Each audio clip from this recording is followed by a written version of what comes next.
तुम्हारे सीनियर बोल रहे हैं वो बात मानोगे तो ठीक है, नहीं तो नौकरी से निकाल दिया जाएगा। उन्होंने बोले थे खुशबू हमारे साथ मतलब बातचीत करो, चलो घूमने जा, प्राइवेट ड्यूटी में ये सब ये चीज। ये लोग सोचते हैं प्राइवेट सेक्टर में हम जो कहेंगे वही करेगा, क्योंकि ये लोग मजदूर है, बिहार से यहाँ कमाने आया है। आप भी आके बिहार में वोट देते होंगे। हाँ, बिहार में वोट देते हैं। तो फिर बिहार में रोजगार क्यों नहीं मांगते हैं सरकार से? आपको किस कारण से नौकरी से निकाला गया था? देखिए, मैं वहाँ पे साल भर से नौकरी कर रही थी, ठीक है। अच्छा। जब वो वर्किंग में नहीं था पूरी तरह से, तभी से मैं वहाँ जॉब कर रही थी। हम्म।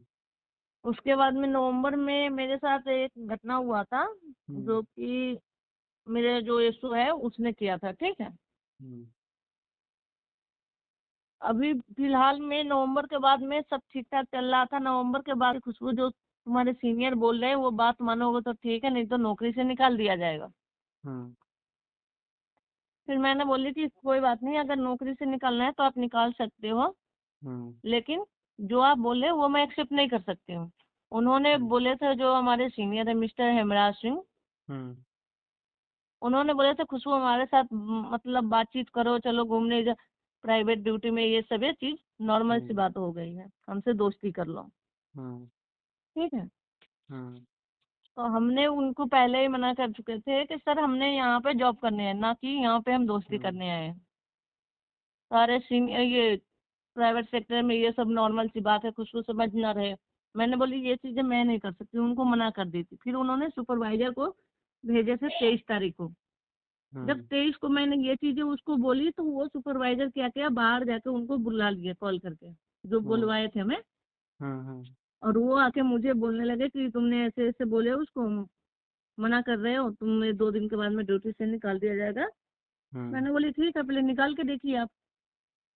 उसके बाद में इन लोगों ने, हमने बोले कि हम जाके सीनियर को बता रहे हैं, बॉस को।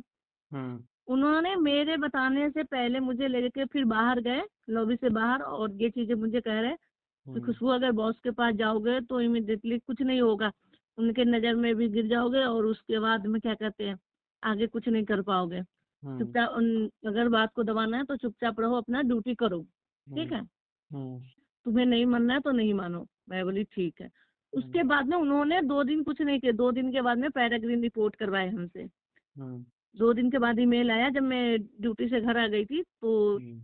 25 को नाइट में मुझे 9:30 बजे मैसेज आया कि पैराग्रीन रिपोर्ट करो। जब मैं रिपोर्ट की तो वहाँ कुलदीप दैया सर थे, तो वो बोले क्या हुआ। मैं बोली सर मुझे नहीं पता क्यों रिपोर्ट करवाए।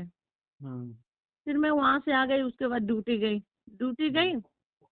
तो मेरे खिलाफ 5 लड़की से, जिस दिन मुझे ऑफिस भेजा गया, उस मेरे खिलाफ ने 5 लड़की से झूठा लिखवा लिए, तो बोलो हम्म। मेरे से मिसबिहेव, ऐसे ऐसे उसकी मतलब लड़ाई झगड़ा करती है, गाली देती है, ठीक है। हम्म। उसने 5 लड़की से स्टेटमेंट लिखवा लिया। उसके बाद में मैं सीनियर के पास गई, मैं बोली कि सर मुझे ड्यूटी नहीं दे रहे हैं सुबह। हम्म। 26 तारीख था या 27 तारीख, 27 तारीख। मैंने हम्म। बोली सर मैं ड्यूटी आई हूँ सुबह और मुझे ड्यूटी नहीं दे रहे हैं। हम्म। रिपोर्ट करने के लिए बोले थे, मैंने रिपोर्ट भी वहाँ कर दी, वहाँ भी कुछ बात नहीं हुई। हम्म। उसके बाद करे कि नहीं आपको ड्यूटी नहीं दिया जाएगा, आपको कहीं और भेज दिया जाएगा। मैं बोली क्यों, गलती क्या है मेरी। तो आप हम्म। मिसबिहेव करते हो। मैंने बोली मिसबिहेव करती हूँ कौन सी सर से मैं भी मिसबिहेव किया हूँ, ये बताइए आप।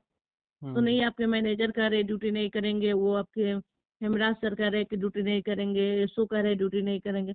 मैं हम्म। बोली जब इनका मैं बात मान जाऊं तो ये ड्यूटी करवाएंगी, और हम्म। इनका बात नहीं मानूं मैं तो ये ड्यूटी नहीं करवाएंगे।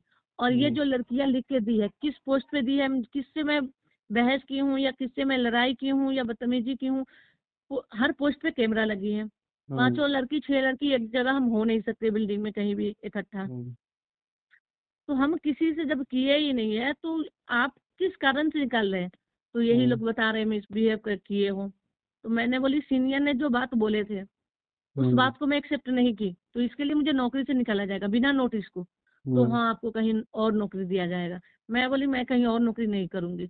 जब यहाँ पे धूल मिट्टी था तब से मैं हूँ, और बिना गलती के बिना नोटिस के आप मुझे निकालोगे यहाँ से। हम्म। तो देखो खुशबू कहीं और कर लो, मैं यहाँ पे सीनियर ने मना कर रहा है आपके, तो मैं नहीं रख सकता हूँ। मैं बोली ठीक है। हम्म। फिर मैं वहाँ पे 112 को बुलाई, हम्म। 112 पे कॉल करके वहाँ पे पुलिस बुलवाई। वहाँ पे पुलिस आया, उसके बाद में उसने सारे चीज पूछे, मैंने बता दी। उसके बाद में उसने लिखित में ले गए, ठीक है। लिखित में ले गए, फिर मैं रूम पे आ गई। उसके बाद में मैं 3-4 दिन के बाद में लेबर कोर्ट में जाके फिर 30 तारीख को मैंने वहाँ से अपना वो केस करवा रखे हैं। आपकी शिकायत के बाद कोई कार्रवाई हुई है अभी तक? शिकायत के बाद में जो नीतू शेखावत थे पैराग्रीन से, उसको निकाल दिया गया है। कौन थे वो? हाँ, वो नीतू शेखावत थे, पैराग्रीन से एसओ थे। अच्छा, जो मेन है जो उसको नहीं निकाला गया है। अच्छा, जो मेन है हेमराज, उसको नहीं निकाला गया, जो कि मेरे पोस्ट पे बुलवाया और बाद में जाके मुझे बोल भी रहा कि एक्सेप्ट कर लो, फिर भी मैं एक्सेप्ट नहीं की। उसके बाद में उसने मुझे बाहर भी बुला के ये चीजें समझा रहे थे। मैंने बोली अभी मैं जाके ये चीजें बॉस को बताती हूँ, उसके बाद में मैं थाने में केस करूंगी। तो ये कहे कि ये देखो लड़की वाले मैटर है कुछ, वो बिना काम के, मैं तुझे एक्सेप्ट नहीं करना है तो नहीं करो, ये सब बात फैलाओ नहीं, उसके बाद में तुम ड्यूटी करो। और वो तुरंत क्या किया, 2 दिन के बाद में उन्होंने मुझे निकाल मैसेज दिया। करके निकलवाया। आपको पहली बार कब लगा कि आपके साथ गलत व्यवहार हो रहा है, ऐसा कुछ? पहली बार देखिए, एक बार नवंबर जो महीने थे तो नीतू शेखावत थे, ठीक है। तो वो 2 सुपरवाइजर को निकाला गया था। तो उसने क्या किया, नीतू शेखावत ने अपने मोबाइल पे मुझे मैसेज दिखा रहे हैं कि देखो खुशबू, जो सुपरवाइजर यहाँ से गया है वो बोल रहा है कि खुशबू को खुशबू ने रूम पे जाने से मना कर दिया है, इसलिए सुपरवाइजर को भगाया गया है, ठीक है। वो मुझे मैसेज पढ़ा रहा था। मैंने बोली ये मैसेज आपको कौन भेजा है? तो बोला कि प्रदीप, जो सुपरवाइजर यहाँ से गया है। तो मैं बोली ठीक है। मैंने बोली कि ये आपको अगर भेजा है तो मुझे भी भेज सकता था ना वो, अगर बंदा ऐसे भेजता तो। अच्छा, अगर मेरे से उसका दुश्मनी होगा तो मेरे ऊपर भी भेज सकता है, या मुझे नॉर्मली बोल सकता है कहीं उसको मिल जाऊं तो। अगर क्या वो रहता तो मैं पालपुर में। आपके पास अपने आरोपों के समर्थन में कोई सबूत, मैसेज कॉल या रिकॉर्ड का कोई साक्ष्य है?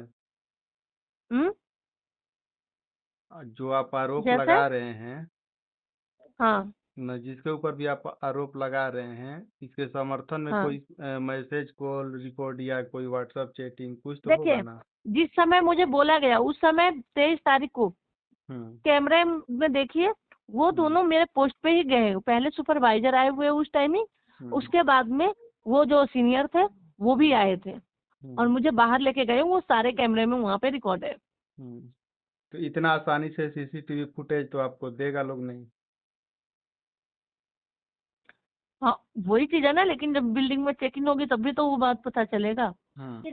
आप प्रशासन या संबंधित अधिकारियों से क्या कार्रवाई चाहती है? देखिए, प्रशासन से मैंने यही चाहिए, मैंने यही लिखवाई थी जो कि सच्चाई था। मैंने बोली ज्यादा दिक्कत है तो आप चेक कर लीजिए, उस बंदा से उसको क्या सजा दिया जाए कि वो बंदा या तो वहां से हटाया जाए उस बंदे को। मेरे साथ हो रहा है, और भी लड़की वहां परेशान है, ठीक है, उसके साथ भी ऐसे ही होगा। तो मैं चाह रही हूँ कि उस बिल्डिंग में चलिए मुझे ड्यूटी नहीं दे, मान गए, लेकिन उस हैवान को वहां क्या रखने की जरूरत है? वो लोग सीधा कहते हैं कि सीनियर की बात मानोगे तो ही ड्यूटी कर पाओगे, कहीं भी नहीं करो मानोगे तो नहीं कर पाओगे। मैंने बोली आज तक मैं 4 साल हो गए दिल्ली में, मैं आज तक गलत काम में कभी सीनियर की बात नहीं मानी हूँ और नहीं मान सकती हूँ। कौन कौन है घर में आपके? देखिए, मम्मी पापा और मैं हूँ, मेरे बेटा। मम्मी पापा भी फिलहाल घर पे है, वो बीच बीच में आते जाते रहते हैं, मैं यहाँ अकेली हूँ।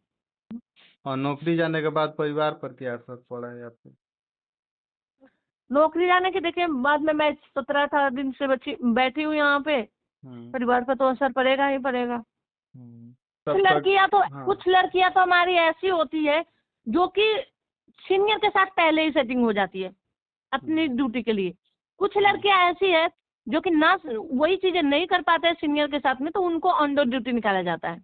ये लोग सोचते हैं प्राइवेट सेक्टर में हम जो कहेंगे वही करेगा, क्योंकि ये लोग मजदूर है, बिहार से यहाँ कमाने आया है।